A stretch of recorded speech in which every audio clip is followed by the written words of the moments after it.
Bienvenida a todos y muchas gracias por seguir acompañándome en este curso doctoral sobre complejidad de la educación. Y hoy damos inicio al tercer bloque, tercera clase, donde se trata principalmente de profundizar en una dirección que sigue formando parte de nuestra gran introducción epistemológico-conceptual, pero que ya va a dar un paso importante en esta dirección de una búsqueda de operacionalización, porque hoy vamos en particular a estudiar 7 conceptos, 7 principios que podemos utilizar concretamente en nuestra investigación para rendir cuentas de nuestras observaciones de la realidad y tender hacia mayor complejización. Por eso ha sido importante dedicar tanto tiempo en una forma de prolegómeno epistemológico acerca de cómo responde el pensamiento cartesiano positivista, el pensamiento dominante desde 3 siglos aproximadamente, cómo responde a las 3 grandes preguntas de la epistemología: ¿cuál es el conocimiento? La cuestión gnoseológica. ¿Cómo se obtiene? La cuestión metodológica. Y por fin, ¿cuál es su valor? La cuestión axiológica. Y hemos visto también, por oposición, cómo responde el pensamiento complejo mediante la hipótesis fenomenológica. Podemos acceder al mundo a través de nuestras representaciones. Luego, la hipótesis teleológica. Siempre hay una intencionalidad en todo proyecto de conocimiento. A la cuestión metodológica, cómo obtener ese conocimiento, es el principio sistémico.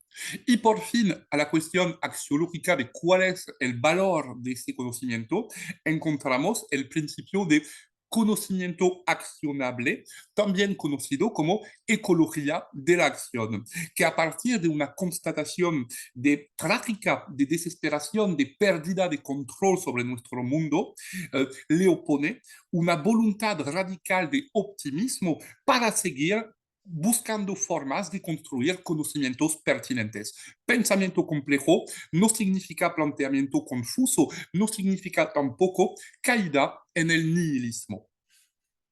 Así que hoy vamos a partir de la noción de contextualización para llegar a retomar la idea de modelización sistémica. Ya habíamos introducido la noción de sistema en la primera y sobre todo la segunda clase. Ahora vayamos un paso más adelante en cuanto a cómo abordar un sistema no con el análisis cartesiano, dividir para mejor explicar, sino la modelización que busca prender juntos los elementos de dicho sistema. Nos va a llevar a enlistar 6 otros principios a partir del principio sistémico, lo que nos permitirá entrar de pleno pie en la complejidad de los sistemas sociales, porque son los que más nos interesan como educadores, investigadores de las ciencias humanas y sociales. Y a partir de esto, en la cuarta, quinta y sexta clase, propondremos 3 pistas de operacionalización de la complejidad, concluyendo con la forma de generar y difundir conocimientos científicos desde la perspectiva del pensamiento complejo.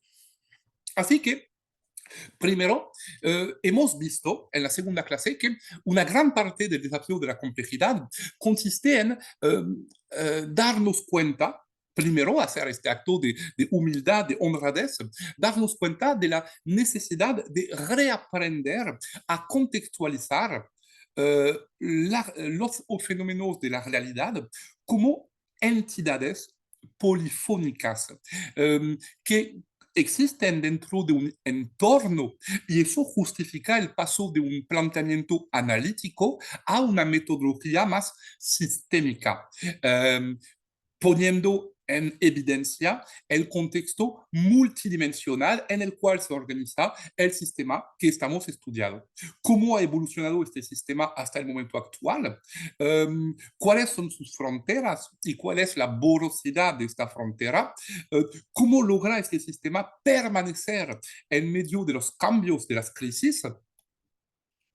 Eso nos remite, aquí retomamos cosas ya vistas sobre la emergencia, el hecho de que todo elemento de la realidad puede observarse como parte de un sistema, eso ya lo habíamos visto como tal.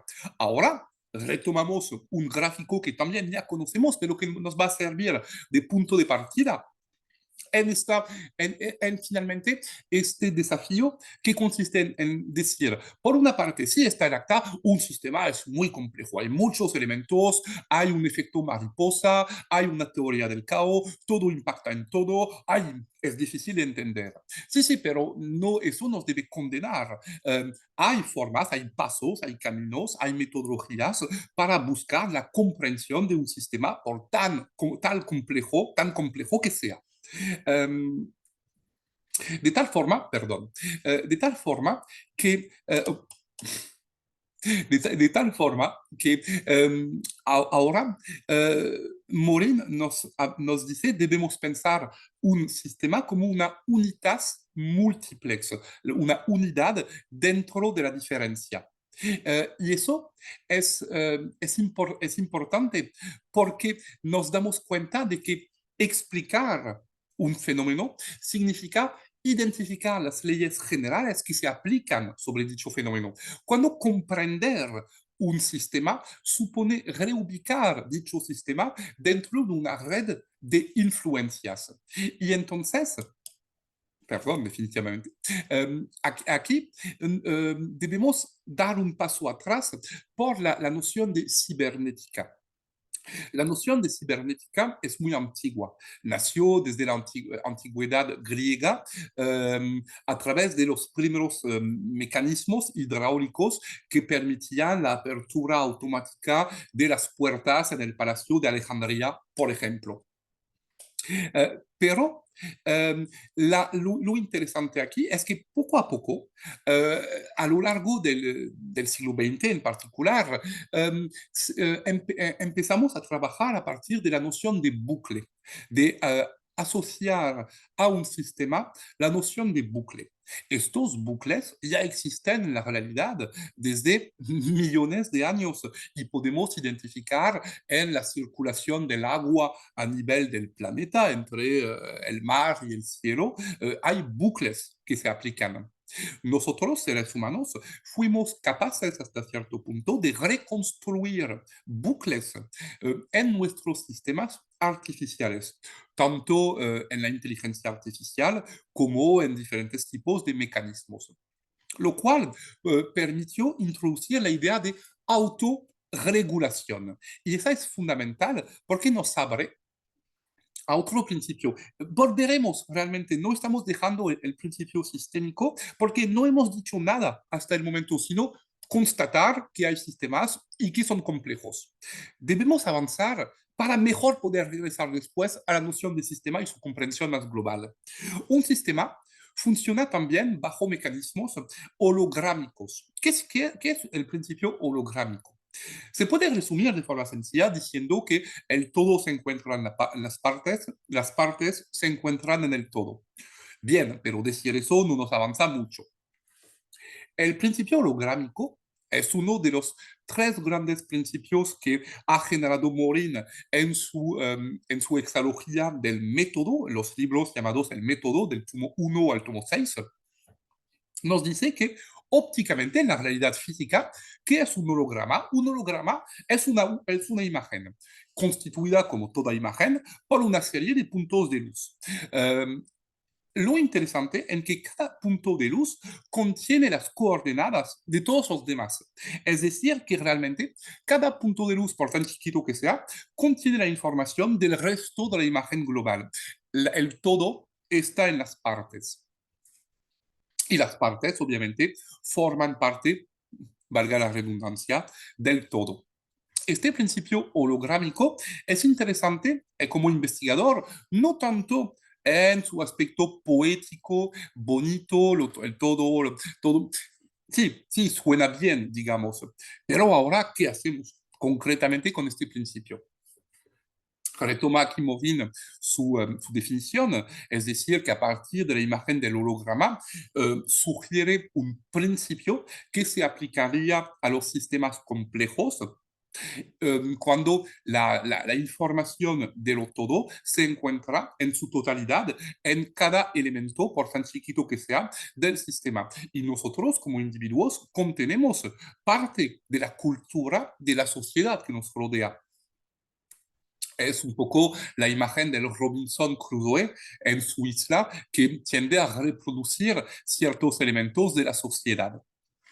Nosotros, lo que nos interesa a partir de este principio y de la noción de sistema es que a partir de cierto periodo, en los años 40, se realizaron en Estados Unidos una serie de encuentros muy importantes llamados las conferencias Macy, que consistían en reunir a expertos realmente de las principales áreas del conocimiento de su época, las matemáticas, la sociología, la psicología, antropología, lingüística, física, etcétera, eh, para debatir acerca precisamente de la noción de bucle. La noción de bucle es una noción fundamental para nosotros. Y llegaron a definir una nueva forma de concebir la realidad eh, a partir de como sistema abierto. Hay que recordar que la noción de sistema es antigua, viene de Leibniz, 1666, habla de interrelación de elementos. Muy bien, pero y aquí está el velo del cartesianismo en el pensamiento de un Leibniz, es que solo llega a concebir sistema como sistemas cerrados. E incluso con los avances de las diferentes ciencias durante toda la primera mitad del siglo XX, solo pensábamos en términos de sistemas cerrados o semicerrados. Es decir, un sistema ¿qué es un sistema? Es un organigrama. Conocen todos el organigrama que se pega con mucho orgullo en la puerta del jefe para bien mostrar a todos que él es el jefe y se encuentra encima de la pirámide. Eh, ¿Qué es una representación de este tipo? Es una forma de concebir el sistema como cerrado. Ahí está el sistema, ahí están todas las interrelaciones entre sus miembros, ya no queda nada más que decir. Cuando en realidad primero surgen um, zonas jerárquicas, zonas de control, zonas de poder, más allá de esta mera concepción vertical, donde el jefe le da órdenes a los que están abajo, en realidad existen en todas las empresas zonas de manejo de la incertidumbre, de tal forma que un obrero, un empleado, una secretaria, puede hasta cierto punto no esconder, no es tanto la idea, pero al dominar cierta información, puede manipular dicha información. Un obrero a lo mejor es el único quien sabe cuánto tiempo en realidad se toma para realizar tal operación. El jefe puede ordenar lo que quiere, pero él va a imponer el marco. Así que una concepción, un organigrama de la empresa no resume lo todo de la empresa primero, pero también se queda atrapada en la idea de que un sistema así se puede cerrar cuando en realidad el sistema está por definición abierto a los otros sistemas de su entorno, en el tiempo, en el espacio, en su alimentación. Bien lo dice Morin, lo que no se regenera, degenera. De tal forma que la cibernética permitió introducir un principio fundamental, el principio de bucle de retroacción. Aquí quedamos en la idea de causalidad lineal, pero nos va a ayudar a entender y la hologramía y la noción de sistema de forma más global. Nació a mediados del siglo XX. Esta idea en los sistemas artificiales, por lo menos, um,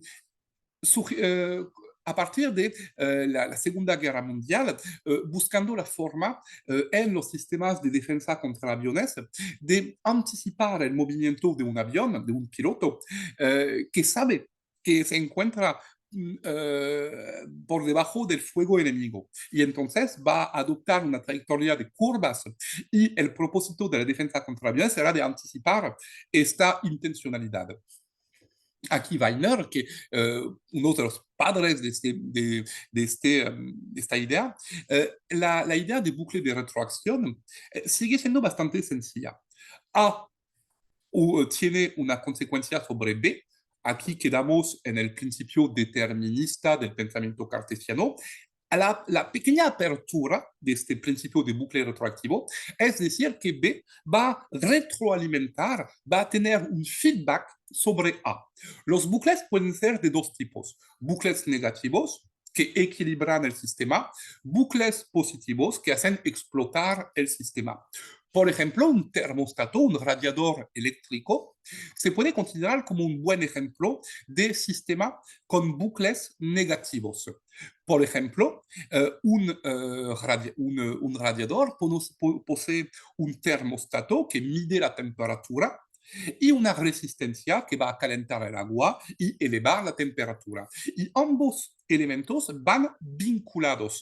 Existe el termostato, mide la temperatura y va a cortar la resistencia una vez que hemos llegado al calor, al valor de temperatura deseado. Y va a ser una evolución de la temperatura de esta forma, medida, regulada por un bucle. Como existen desde sistemas muy antiguos para llenar un tanque de agua y cerrar el llenado de dicho tanque a partir de cierto volumen. Es un ejemplo de bucle de retroacción.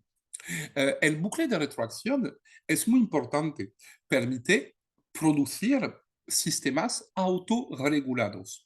Pero a diferencia por el momento de los sistemas biológicos, eso no impacta realmente la autonomía del sistema.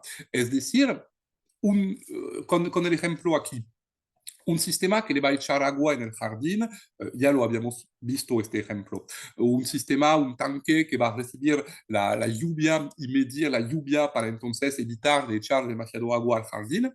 Es un bucle de retroacción que no aprende de sus errores. De tal forma que si el perro del vecino viene a orinar en el tanquecito, el sistema va a pensar que hubo lluvia y no va a echar agua. Es un sistema estúpido. Un bucle de retroacción es un bucle que programado, es un bucle de lo que se llama la primera cibernética. Es un bucle todavía lineal que introduce cierta forma de complicación, mejor dicho, en el sistema, pero no estamos todavía en la complejidad. ¿Y por qué no estamos todavía en la complejidad? Porque falta un paso que por el momento solo tienen los sistemas vivos. Pero al abrirnos a la segunda cibernética, vamos más adelante. Habíamos dicho, un bucle negativo es un bucle de regulación. Más produce menos, menos produce más, y el sistema evoluciona, pero se mantiene dentro de cierto marco. Al revés, el bucle positivo es un bucle de explosión. Más entrena más, que entrena más, que entrena más, que entrena más, que entrena más, no es soportable. O menos entrena menos, que entrena menos, entrena menos, así tampoco es soportable. Un ejemplo de bucle positivo consiste en una trampa bien astuta, pero bastante simple al mismo tiempo, en Canadá, para los osos, que consistía en un árbol, una cuerda, una piedra cubierta de miel. El oso se acerca, quiere mamar el miel, le pega un poquito, la piedra lo pega, se enoja, lo pega más, la piedra lo pega más, se enoja más, pega más, hasta que el oso quede KO. O sea, aquí es un ejemplo de bucle positivo, más, más, más, más, más explosión. Um, es bien interesante tratar de identificar los bucles que se producen en un sistema. De hecho, la complejidad, el pensamiento complejo, fue los primeros en introducir esta idea de doble flecha. en los esquemas. Cuando modelizamos un sistema, eso tiene impacto en eso, que tiene impacto en eso, que tiene impacto en eso. Claro que a veces hay bucles que vuelven a su origen, pero también hay bucles con flecha en los dobles sentidos. Pero ahora lo que más nos interesa es el cuarto principio, eh, es que estos bucles se pueden todavía abrir a mayor complejidad y es la noción de bucle de recursividad o bucle recursivo. El bucle recursivo solo se aplica en ciertos tipos de sistemas, no los sistemas complicados, sino los sistemas complejos. Porque vamos a ver que hay una cuestión de naturaleza en el sistema. El principio recursivo va más allá de la noción de bucle retroactivo, bucle de retroactividad, o también llamado bucle de retroalimentación. Como en el bucle de retroacción, A produce B, B retroactúa sobre A. Ahora la diferencia es que este bucle va a generar algo sobre el sistema. Va a modificar el sistema va a aprender del mismo bucle. Es la diferencia con un sistema programado. El sistema estratégico va a evolucionar. Eh, Biológicamente hablando, lo sabemos, el cuerpo se modifica. Una persona que se pone a dieta, con el tiempo, el tamaño mismo de su estómago va a reducirse un poco. Eh, el sistema evoluciona, aprende. O sea, que la noción de bucle de recursividad es fundamental para entender cómo pasar de la complicación a la complejidad. Porque el bucle de recursividad, a comparación con el bucle de retroacción, presenta virtudes autoorganizativas. El sistema se modifica en el tiempo, aprende del pasado, se adapta, se modifica conservando su identidad y su naturaleza. Eso a nivel de la biología había sido identificado por los físicos Maturana, los biólogos Maturana y Varela, con la noción de autopoiesis en el campo de las ciencias biológicas. Este concepto Morin lo consideró tan pertinente que lo quiso integrar a su caja de herramientas del pensador complejo para desarrollar la idea de que en un sistema complejo que tiene bucles recursivos, eso va a producir un fenómeno de auto-eco-reorganización. Pero como eso es un concepto bien denso, nos vamos a dar una pausa para poder abordarlo de forma pertinente.